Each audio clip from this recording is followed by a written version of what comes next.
Alright, well in this box is my latest great deal.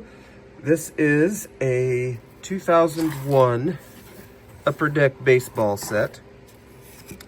I bought this complete set on eBay through Patience and the seller just getting tired of not selling it. This set is known for having two major cards, the Ichiro Rookie and the Albert Rookie. These two cards together are worth roughly $60, and that is what I paid for the entire set, simply because the guy wanted to get rid of it. The only couple sets currently on eBay are for over, one's $165 and one is $175. So, I'm going to verify that it is actually complete. Then I'm going to binder it to get it into the catalog, or into the archive, and then we will look through the binder. So welcome to the 2001 Upper Deck Baseball Complete Set. Alright, so I love the look of it. 01 is a super clean set, no borders, just really clean, really nice photography. This is kind of towards, I don't want to say the end of like my childhood players, but definitely a lot of them starting to get down. None of these guys are left in the league anymore, which is kind of wild that there's nobody from 2001 still in the league. Haven't even seen anybody really super call out yet. Now this set is 450 cards. I think 02 was when Upper Deck started going back to larger sets. After the strike, from 95 on, both Topps and Upper Deck really cut their sets way down. And at the time, they legit didn't know if cards were going to sell. Like, a lot of people legitimately thought baseball was dead. So it wasn't until after 2001, Topps was the first in 2001 to do it with their 50th anniversary, and then Upper Deck followed suit before making stupid large sets. Kenny Lofton. Manny, still with Cleveland. Jay Buhner. Cal. There's Ricky.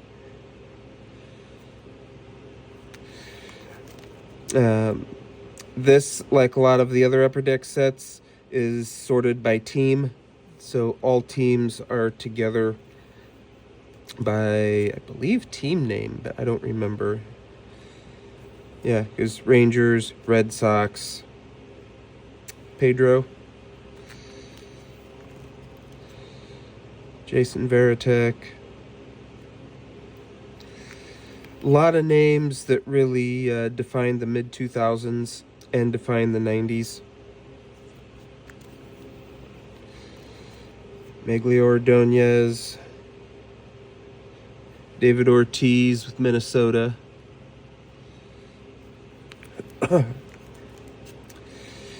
don't know why Upper Deck always has used so many variations of this photo or this style of photo for Jeter, and I've never really understood why, or like why Clemens is in, to me, a clear spring training jersey. I don't remember them using that in a game. Chuck Knobloch was still down there. Yankees were defending champions when this set was released. Orlando Hernandez, Alfonso Soriano, Bagwell, Moises Alou in Houston. Jose Lima, good character. And by that, I mean a completely loose goofball that made people laugh. Andrew Jones, Greg Maddux, Brian Jordan, Galarraga, Kevin Millwood, Rafael Furcal.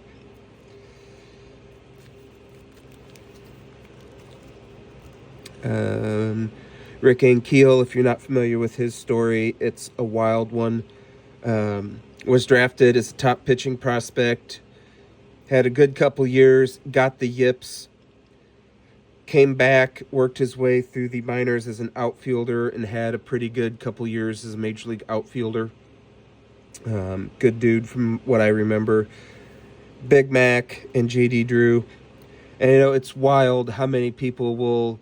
You mentioned Barry Bonds and people are screaming about steroids, yet anything trading cards featuring Mark McGwire in a Cardinals uniform carries a lot of value, and you don't hear a lot of people, and nearly as many people, talk about steroids with McGwire. McGwire maintained his popularity to a very large degree. Mark Grace, Kerry Wood, Rondell White, he was supposed to be a big deal for a while. Joe Girardi, towards the end of his career. Kurt Schilling, Randy Johnson. I don't know why Upper Deck loved to put Randy Johnson batting. He was batting in 99 as well. I've never understood it. Luis Gonzalez. I still argue 2001 the ball was juiced because, yeah, okay, you could argue Bonds, but Gonzalez hitting, I think, 58 or 59 that year, like, that was one of those years where MLB just juiced the ball and some guys got extra on it than others. But, like, home runs were up across the board that year. Adrian Beltre, Gary Sheffield, Vlad Guerrero Sr., Barry down there, which is rare to see Barry in a Series 1. I don't remember if he was still with the MLBPA at this point, but usually you would see Barry in a Series 2 just because he always held out for licensing. I do not see Miggy. Nope, no Miggy. Nope, no Miggy. Got Piazza down there. Robin Ventura, the only player to get 6 hits in 1 inning off Nolan Ryan. Al Leiter, another good character. Ryan Klesko, there's Tony. This was Tony's last season along with Cal. Scott Rowland. It's like if you watched baseball in the 90s and 2000s, this is a very, very memory set. Jason Kendall. There's Junior. Yeah, it's Junior in a Reds uniform is kind of like McGwire in a A's uniform. It's the same guy, but it's just not the same and just nowhere near as cool. McGwire in a Cards uniform, Griffey in a Mariners uniform. There's just something about them. Like, they never really got good pictures in the other unis. Todd Hollandsworth. His name was so long that in Frank Thomas Big Hurt Baseball, they couldn't fit it all on the screen, so it was just Todd H. It was either H or Hollins. I don't remember which. Todd Helton. And then we get into season highlights. This would have been 2000 highlights. Cal getting 3,000. Randy Johnson struck out 13 without walking a batter. Barry went 4 for 4, scored a pair of runs in the Giants' 11-1 rout of the Mets. And then Series 2 is the big series. It's smaller and stupid expensive. I think they did that knowing that Ichiro was going to be big, but they didn't realize Albert was going to be what he ended up being. So we've got Ichiro up first. Outside of those two guys, like star rookies, there's just not a lot in the set. Travis Hafner had some really good years. Never a superstar.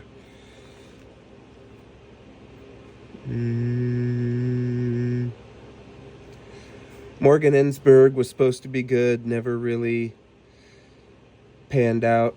I don't know who this Pujols guy is. Totally not a Hall of Famer in the making right there. Back then, nobody really knew who Albert was. Everybody knew Ichiro, and Ichiro was the hot card. And then Albert ended up doing what he was doing. Mo Vaughn, Glenn Allen Hill, he was supposed to be a big deal, never panned out. Garrett Anderson, underrated player. Gets a little more respect now than he used to. But one of those guys, like Jim Edmonds, I'm not going to argue that Jim Edmonds should be in the Hall of Fame, but Jim Edmonds should not have been a one-and-done Hall of Fame player. That I will argue that till the day I die. Jim Edmonds should have at least gotten 5% to have the dignity of a second ballot. He absolutely deserved that. Make sure we can still see. Carlos Delgado up there. Jim Thome. Travis Fryman.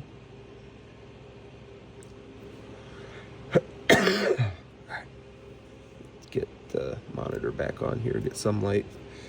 I don't have any way of getting any other light over here. And if I move, then I've got reflection from the ceiling light on it. So this is kind of the best I got.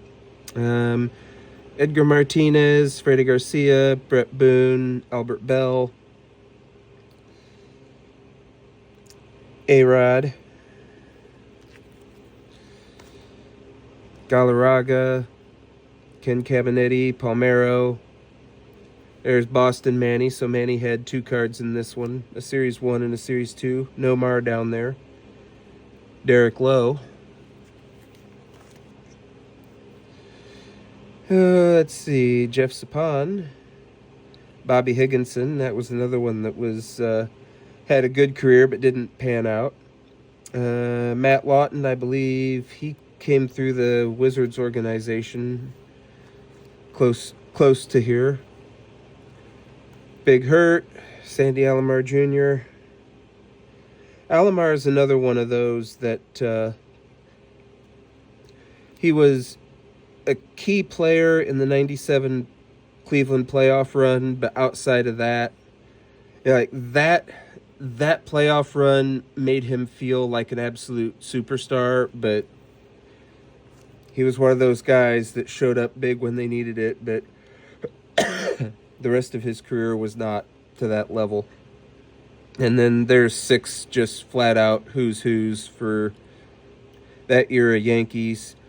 Tino, Paul O'Neill, Musina, Bernie Williams, Andy Pettit, Mariano. This is actually a completely stacked page. Then you go down to Brad Ausmus, Craig Biggio, and Lance Berkman. That might be the strongest 9-pager in the entire book.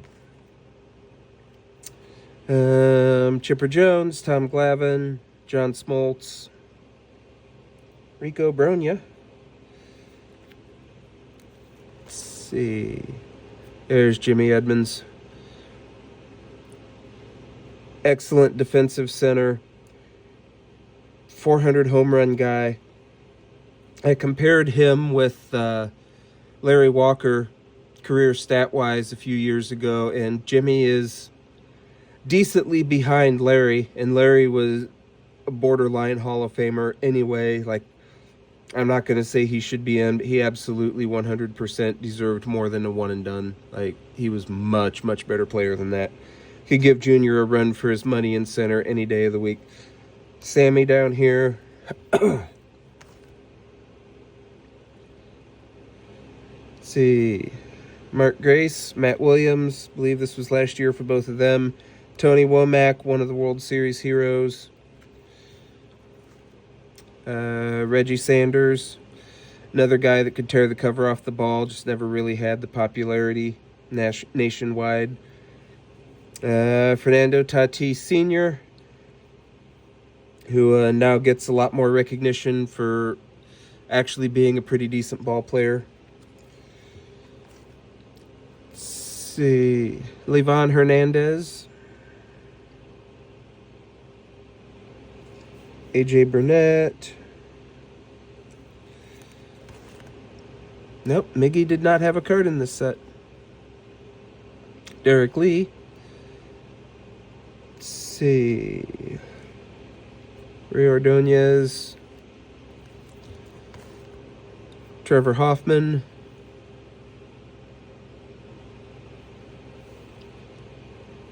Derek Bell. That brings back some memories. Michael Tucker. Is he the one?